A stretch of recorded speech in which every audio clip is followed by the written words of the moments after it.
Hey guys, Danny Johnson here, and today I'm going to show you how to change the transmission oil on your RZR. This should be done every 100 hours. Okay, so you're going to need a 5/16 Allen for this. In the very back here, this is the fill plug. We'll be using that as well. And it's a good idea to remove this first, just so that you don't drain all the fluid out just to find out that you're not able to get it off. So we're going to go ahead and remove the fill plug first.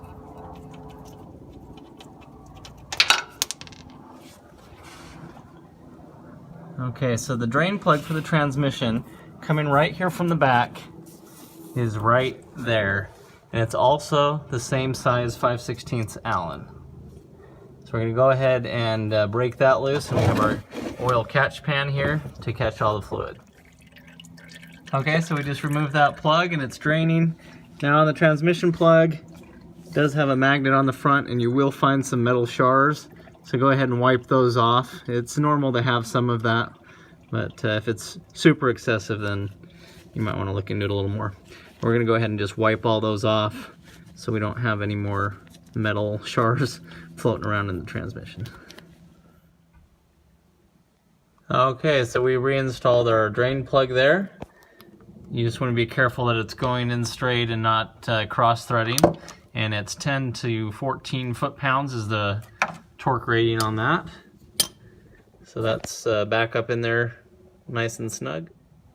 Okay, so the transmission takes a total of 64 ounces. These are both 32-ounce bottles. So with both of these, we should be right at our level.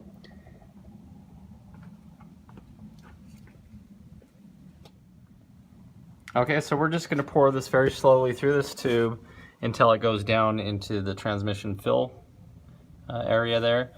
And it may just overflow too once it gets to its full level. But we're going to proceed to dump both of these bottles in here, and we're going to have our catch pan here just in case. Okay, so here it is overflowing. We pretty much emptied up both of our cans there. So we're going to go ahead and call it good and put in the fill plug. Okay, so we replaced our fill plug here. 10 to 15 is kind of the foot-pound rating for that, or good and tight if you're German.